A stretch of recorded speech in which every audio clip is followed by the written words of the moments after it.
الحمد لله وكفى وسلام على عباده الذين اصطفى أما بعد فأعوذ بالله من الشيطان الرجيم بسم الله الرحمن الرحيم فلا تعلم نفس ما أخفي لهم من قرة أعين جزاء بما كانوا يعملون صدق الله العظيم وصدق رسوله النبي الأمي الكريم ونحن على ذلك لمن الشاهدين والشاكرين والحمد للہ رب العالمین۔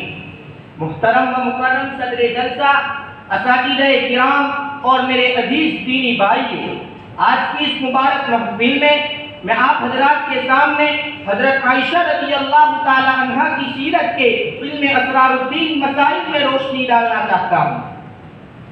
اس میں کوئی شبہ نہیں ہے کہ شریعت کے سارے احکام مصلحتوں پر مبنی ہیں، لیکن ان مصلحتوں پر بندوں کا مطلع ہونا ضروری نہیں، لیکن اللہ تبارک و تعالیٰ نے اپنے لطف و کرم سے ان مصلحتوں کو بھی بیان فرما دیا ہے۔ چنانچہ اللہ تبارک و تعالیٰ نے قرآن مجید میں اپنے احکام کے بہت سے مسائل خود بتائے ہیں، اور حضرت صلی اللہ علیہ وسلم نے جو احکام دیے اس کی مصلحتیں کبھی خود ظاہر فرما دی ہے اور کبھی کسی نے پوچھا تو بتا دیا ہے۔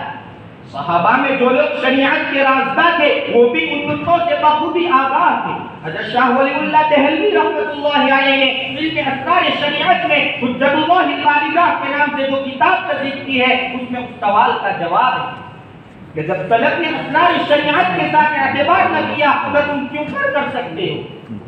یہ جواب دیا ہے۔ ہم کہتے ہیں کہ سلف کا اصول کا مدبر نہ کرنا ہمارے دعویٰ کو مضر نہیں، جبکہ خود حضرت صلی اللہ علیہ وسلم نے اس کے اصول و فروع ممہد فرمائے، اور فقہاء صحابہ مثلا حضرت عمر رضی اللہ تعالیٰ عنہ، حضرت علی رضی اللہ تعالیٰ عنہ، حضرت زید بن ثابت رضی اللہ تعالیٰ عنہ، حضرت ابن عباس رضی اللہ تعالیٰ عنہما وغیرہ نے آپ کی ان کو اس میں تقلید کی، ان امور کی تحقیق اور ان کے وجوہ ظاہر کیے۔ اگر مجھ پر ہیرو پرستی کا الزام نہ قائم کیا جائے تو شاہ صاحب کی فہرست میں آخر کے بجائے سب سے اول حضرت عائشہ رضی اللہ تعالیٰ عنہ کا نام لکھ دوں۔ اس سے مقصود یہ نہیں ہے کہ ان کو جو پہلے بزرگوں سے اسرار شریعت کی زیادہ واقفیت تھی، بلکہ یہ ہے کہ انہوں نے ان سب مہر خزانوں کو سب سے زیادہ وقت عام کیا۔ چنانچہ اس دعویٰ کی دلیل احادیث کے اوراق اور صفحات۔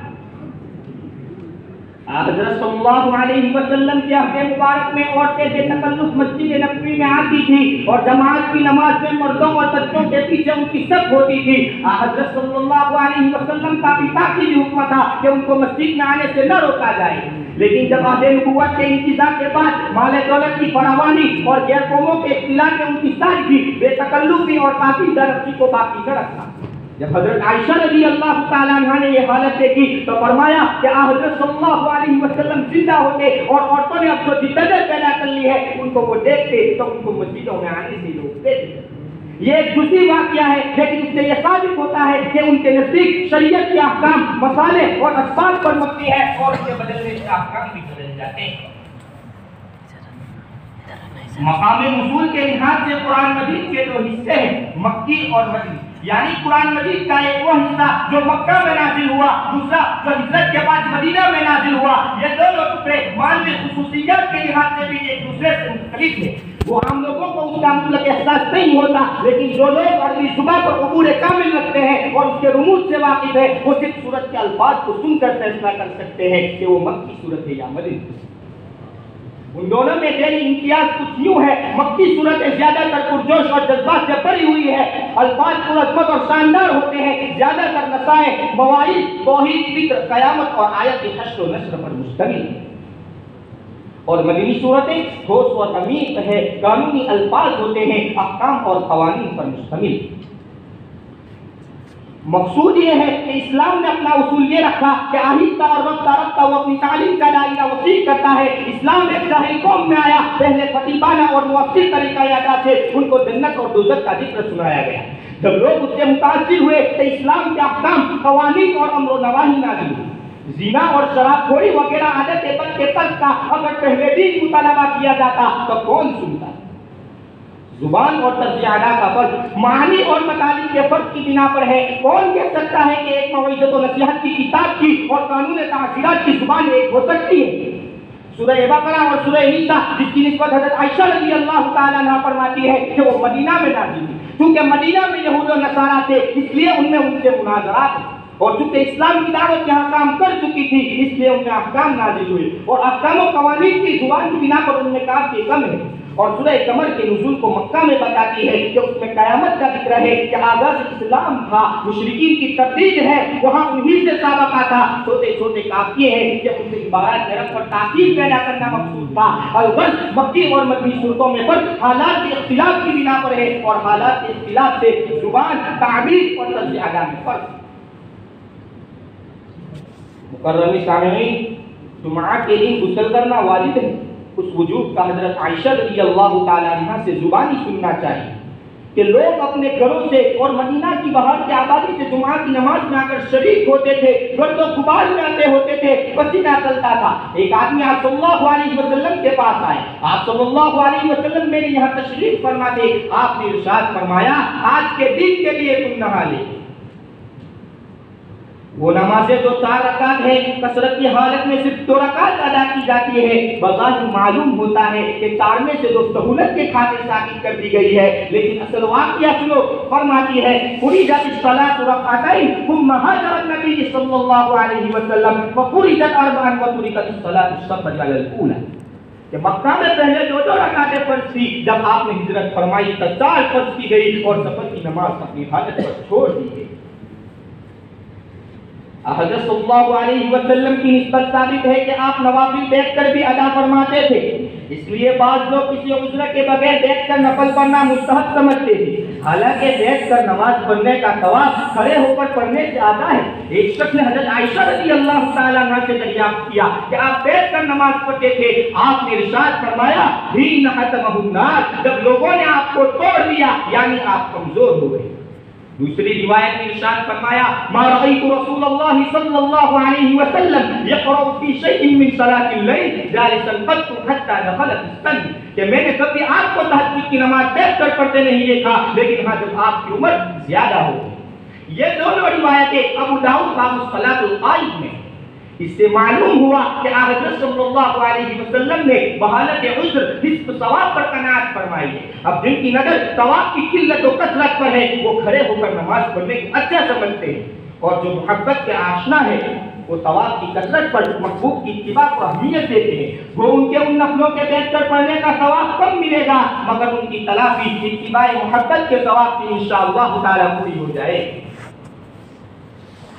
محترم سامعین، آپ صلی اللہ علیہ وسلم رات کو جو نمازیں پڑھا کرتے تھے، حضرت ابن عباس رضی اللہ تعالی عنہما کہتے ہیں کہ حضرت عائشہ رضی اللہ تعالی عنہ سے بڑھ کر کوئی ان سے تحقیقی طور سے واقف نہ تھا۔ وہ فرماتی ہے کہ آپ رمضان یا غیر رمضان میں 13 رکعتوں سے زیادہ نہیں پڑھتے تھے۔ ایک مرتبہ رمضان میں آپ نے ایک دن مسجد میں تراویح کی نماز پڑھی، آپ کو نماز پڑھتے دیکھ کر کچھ لوگ شریک ہو گئے، دوسرے دن اور زیادہ مجمع ہوا، تیسرے دن اور زیادہ مجمع ہوا، چوتھے دن اتنا مجمع ہوا کہ مسجد میں جگہ باقی نہیں۔ آپ صلی اللہ علیہ وسلم باہر تشریف نہ لائے، لوگ انتظار کر کے مایوس ہو کر واپس چلے گئے۔ دوسرے دن آپ صلی اللہ علیہ وسلم نے فرمایا اما بعد فإنه لم يخف عليك شأنكم الليلة ولكني خشيت أن تفرض عليكم صلاة الليل فتعجزوا، کہ آج سب کو تمہاری حالت مجھ سے پوشیدہ نہ تھی، لیکن مجھے ڈر ہوا کہ کہیں تم پر تراویح فرض نہ ہو جائے اور تم اس کی ادا سے قاصر رہو۔ لیکن حضرت صلی اللہ علیہ وسلم کی وفات کے بعد جبکہ فرضیت کا گمان زیادہ رہا تو صحابہ نے مواظبت کے ساتھ اس کو ادا فرمایا۔ اب جن کی نظر اصل حدیث پر ہے وہ اس کو مستحبی سمجھتے ہیں، اور جنہوں نے صحابہ کی پیروی کی انہوں نے ان کو سنت مؤکدہ قرار دیا۔ آئیے ایک اور واقعے کی طرف چلتے ہیں۔ کعبہ کی ایک طرف کی دیوار کے بعد کچھ جگہ چھوٹی ہوئی ہے، اس کو حتیم کہتے ہیں، اور طواف میں حتیم بھی شامل کر لیتے ہیں۔ ہر شخص کے دل میں یہ سوال پیدا ہو سکتا ہے کہ جو حصہ کعبہ کے اندر داخل نہیں اس کو طواف میں کیوں شامل کرتے ہیں؟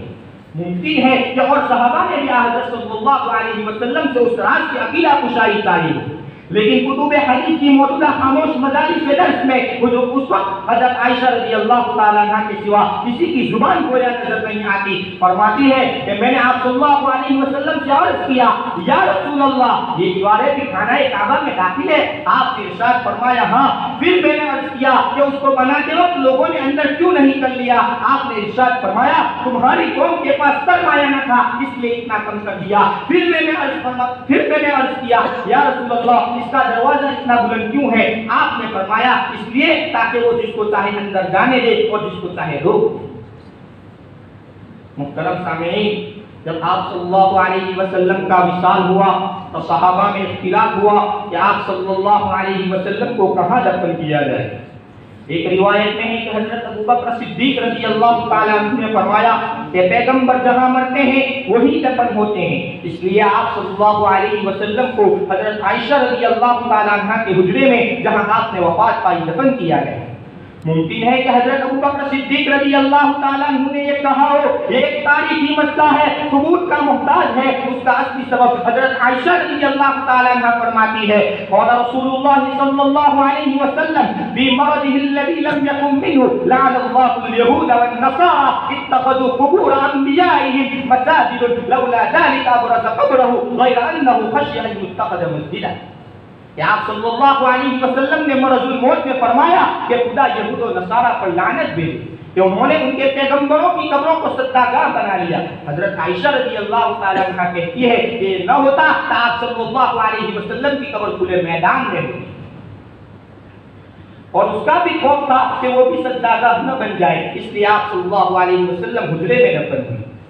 اسی سے یہ بھی ثابت ہوتا ہے کہ حضرت صلی اللہ علیہ وسلم کی مزار مبارک کو دیواروں اور سقف کے اندر محفوظ رکھا جانا اب بھی کیوں ضروری ہے. انہی چند مثالوں پر میں اپنی بات کو ختم کر رہا ہوں. وآخر دعوانا الحمد للہ رب العالمین.